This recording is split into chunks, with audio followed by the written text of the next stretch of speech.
ምዕራፍ 9 አዲስ አበባ ኢትዮጵያ። ጋራምባ የሚባለው የማዕድን አውጪ ድርጅት በቻይና በኩል ይምጣ እንጂ ዋና አለቃው የሩሲያ ማፊያ ነው። ብራሶል የሚባለውን ስም በኢትዮጵያ ቤተ መንግስት አካባቢ ያሉ ሰዎች ያውቁታል። ብራሶልን የኢትዮ ኤርትራ ጦርነት ጊዜም በደንብ ያውቁታል። በሁለቱም ሀገሮች ላይ ማዕቀብ ተጥሎ ነበር። ሆኖም በቀድሞው ጠቅላይ ሚኒስትር አማካይነት ከባድ መሳሪያዎች የተገዙት ከሩሲያው ማፊያ ከብራሶል እጅ ነው። ይህን ሚስጥር ለውጡ ያሞሸለቃቸው አንዳንድ የደህንነት ሰዎችና የቤተ መንግስቱ ጸሐፊያን ያውቃሉ። ያኔ ፀሐይ ግባትን ኢትዮጵያ ያሸነፈችው ብራሶል በሰጠው ከባድ መሳሪያ ነበር። የአሁኑ ጠቅላይ ሚኒስትር ይህንን ስም በጭምጭምታ ወደ ወንበሩ እንደወጡ ያውቁታል። ያኔ ሀገራችንን ያዳናት በሩሲያ ማፊያ በተሰጠው ከባድ መሳሪያ እንጂ ኤርትራ በፀሐይ ግባት አስቀድማ ጦሩን ለመደምሰስ ተዘጋጅታበት ነበር። ያውም ከየመን ጋር በደሴቶች ተጣላው ብላ አስቀድማ ከኛ ጋር እርቅ ስለነበረች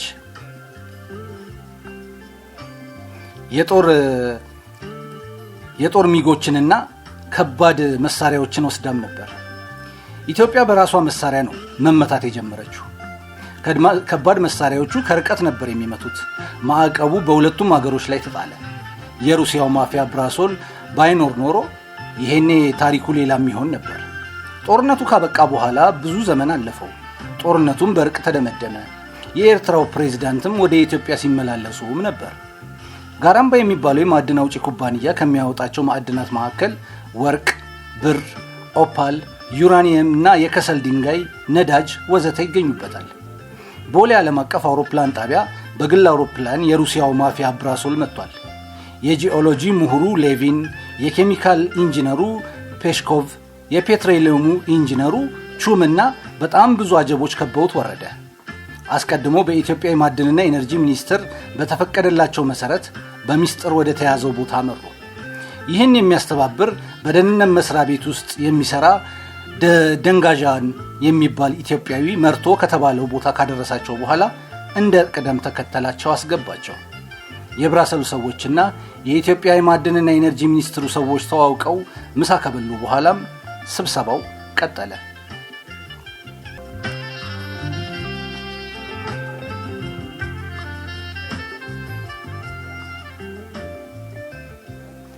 ምዕራፍ 10 ጨርቆስ አዲስ አበባ።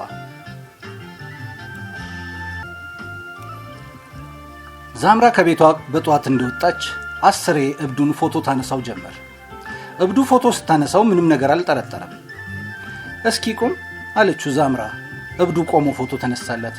እስኪ ወደ ጧቱ ፀሐይ ፊትን አስገርፈው አለች ዛምራ። እብዱ በጧቱ ፀሐይ ፊቱን አስገርፎ ፎቶ ተነሳላት።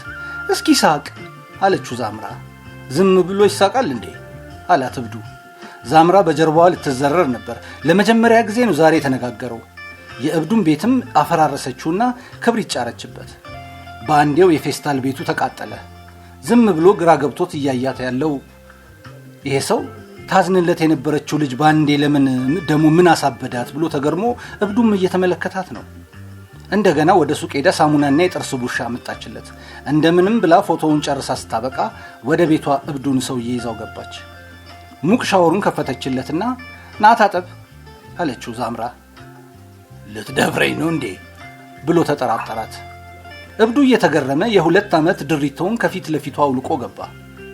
ለምን አይንሽን ትሸሽያለሽ ትከድኛለሽ አላት እብዱ። ያን ነገር አይቼ ነው ባክህ አለችው ዛምራ። እብደቴ ያልፈራሽ ይሄንን ተፈሪዋለሽ እንዴ ብሎ ቁልቁል ተመለከተ። ረስቸው ነበር። ታጠብ አለችው ዛምራ እየሳቀች። አሁን ገና ሲናገር እብድ መሰላት።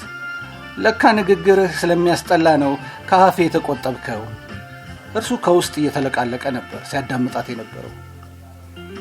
በነገራችን ላይ አዳም ከገነት ከመባረሩ በፊት እብድ ነበር አይደል አለችው። አዎ አለና አዎ ልክ ነሽ። በነገራችን ላይ አዳም ከገነት ከመባረሩ በፊት እብድ ነበር። አዳምም ሔዋንን ሁለቱም እብድ ነበሩ ዕፀ በለስ ከመሰልቀጣቸው በፊት። ሔዋን ከእባብ ተላምዳ ያንን ዕፀ በለስ በሉ። ከበሉም በኋላ ነው እርቃን ገላቸው የታያቸው። ሰው ሲሆኑ ነው የተፋፈሩት። ዕፀ በለስን ከበሉ በኋላ ሁላችንም ከብደት አወጡን። እብድ ቢሆኑ ይሻላቸው ነበር። እብዱ እየታጠበ እንዲህ ሲል የቃላት አጠቃቀሙን አስተውላ ተገረመች። አውቆ አበድነህ አንተ አለች ዛምራ። በክርስቶስ ደግሞ በክርስቶስ ሁላችንም ድነናል። እንዳታስቀስፊኝ፣ ስለ ሃይማኖት ምንም ነገር አልልም አለ እብዱ። ሳቀች ዛምራ። ባትናገር ኖሮና ያንን ነገር ባላየው ኖሮ ላሽህ ነበር። ለዛ ነው ማሻ ይዤ ያልመጣሁት። እንደገና ዝም ልበል እንዴ? የ2 ዓመት እድፍ በእኔ ብቻ ይለቃል ብለሽ ነው? የፀጉሬ ድፍም ደግሞ ሳምንት ካልታጠብኩት በቀር አይለቅም። እሺ በል ጥርስህን ቦርሽ አለችው። ጥርሱን ከ2 ዓመት በኋላ ለመጀመሪያ ጊዜ የጥርስ ሳሙና ነካው። ብሩሽም ገባበት። ይህን እያደረገ ያለ ከሚቀጥለው ቡቲክ ሄዳ ጥቁር ቀበቶ፣ ጥቁር ሱሪና ሰማያዊ ሸሚዝ ልኩ የሆነዋል ብላ ያሰበችውን ይዛለት መጣች። ሁሉንም ጨርሶ ሲጠብቃት በሩን ስትከፍት ሰማት። እናቴ ቀበሌ ሄዳ ነው አለችው ዛምራ ወደ እርሱ እየተራመደች። ቤታችን ፎቅ ሊሰራበት እንደሆነ ሰማህ? በዛ የተነሳ ነው ዝም ብላ ወሬ ለማዳመጥ ብላ ሁልጊዜም ወደዛ የምትሄደው። እኛ ካልሰራንበት ሌላ ሰው ሊሰራበት ነው እየተባለም ይወራል።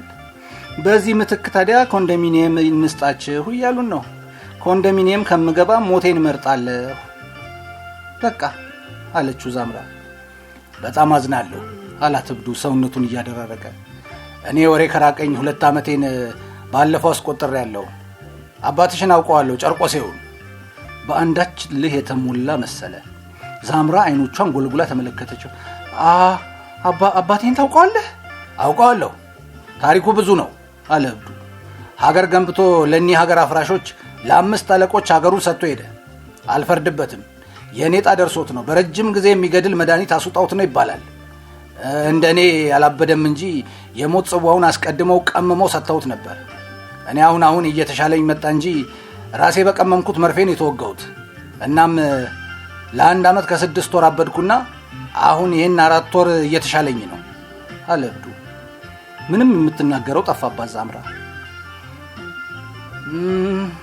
በጣም ጠራ አድርጌ ስላንተ ማወቅ ፈልጋለሁ የኔ ክርስቶስ አለች ዛምራ። አላት እብዱ። የኔ ክርስቶስ? እስካሁን እርቃኑን ነበር እያወራት የነበረው። እስኪ እነዚህ ልብሶችን ልበሳቸው አለች ዛምራ። ሁሉንም ለብሷቸው አበቃና ተባረኪ ብሩኩኝ አላት እብዱ። በውሃ ይለቅ አለችው ዛምራ። ሌላ ሰው መሰላት። ከለበሰ በኋላ እንደገና ፎቶ ታነሳው ጀመር። ዶክመንተሪ እየሰራሽ መሰለኝ፣ እንግዲህ ስሪብኝ አላት እብዱ። እስኪ ሳቅ በል አለችው። ይኸው አገጠጥኩልሽ አለ። በጣም ብዙ ፎቶ አነሳችሁ። እሺ አሁን ምን እናድርግ? እኮ ምን ልታደርጊኝ ነው አንቺስ አላት እብዱ። የኔ ክርስቶስ አለች ዛምራ ደንግጣ።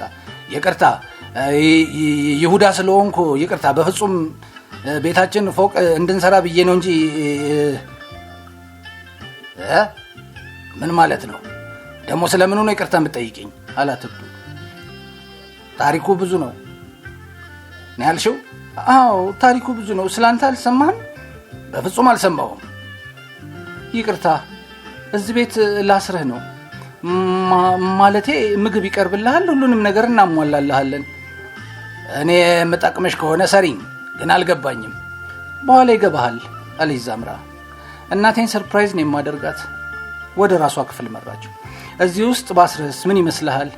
ውጪ ብርድ ሲፈራረቅብኝ አልነበረም? የፈለግሽው ቦታ ሰሪኝ። የምጠቅምሽ ከሆነ ነገሩ የለካ አፍሪካ ነው። እስር ቤትም ማንም መምረጥ የለበትም። ለመጀመሪያ ጊዜ የምታሰርበትን ቦታ አስመርጠሽ እንጂ አንቺ ዴሞክራት ነሽ ማለት ነው።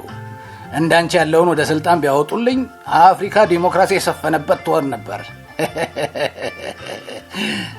እያለ ሲስቅ እዚህ ግባ ብላው ቆልፋበት ሄደች።